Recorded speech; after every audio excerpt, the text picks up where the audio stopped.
आज दिनांक 28 एप्रिल. आजच्या प्रवचनाचा विषय, खरी तळमळ लागली म्हणजे संत भेटतो. असंताची आवड नाहीशी होईल तेव्हाच संत हवासा वाटेल. विषय आपल्याला त्रास देतात, पण ते सोडावे कसे हे समजत नाही. जंगलात सापडलेल्या माणसाप्रमाणे आपले झाले आहे. आपली वाट चुकली आहे असे ज्याला वाटेल तोच जंगलातून बाहेर पडण्याची वाट विचारतो. आता वय फार झाले, काळाच्या स्वाधीन होण्याची वेळ आली, रामा तूच आता तार, अशी तळमळ लागली तरच संत सहवास लाभेल. सत्संगत हवी असे आपण म्हणतो खरे, पण मागतो मात्र असत.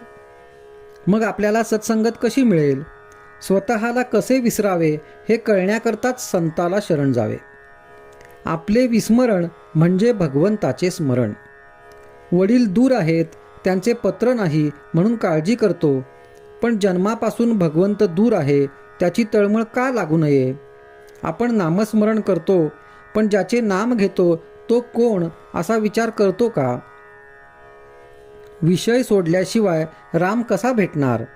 रामही हवा आणि विषयही हवा, हे जुळणार कसे? मला जोपर्यंत चिमटा घेतलेला कळतो तोपर्यंत कर्ममार्गानेच जाणे जरूर आहे. कर्ममार्ग सांभाळताना करता मी नव्हे ही भावना सांभाळणे जरूर आहे.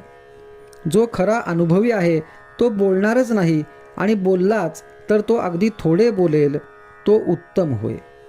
अनुभवी खरा, पण नाईलाज म्हणून जो बोलतो तो त्याच्यापेक्षा थोडा कमी समजावा.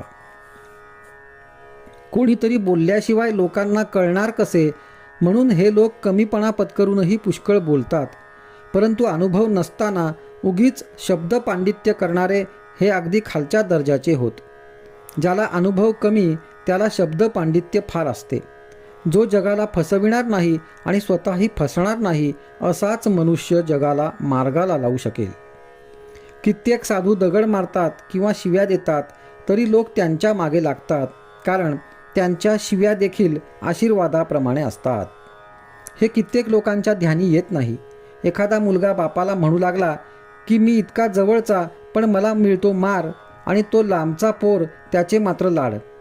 पण तो मारच आपल्या हितासाठी असतो हे त्याला नाही समजत. साधूच्या बोलण्यामध्ये किंवा मारण्यामध्ये सुद्धा दुष्टबुद्धी नसते.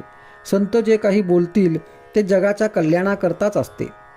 संत निस्वार्थी असतात, ते तळमळीने सांगतात, त्यावर आपण श्रद्धा ठेवली पाहिजे. संताच्या सांगण्याचा खरा अर्थ आचरणानेच कळेल. आजचा सुविचार, संताच्या संगतीत आपण गेलो की आपले कर्तृत्व संपले.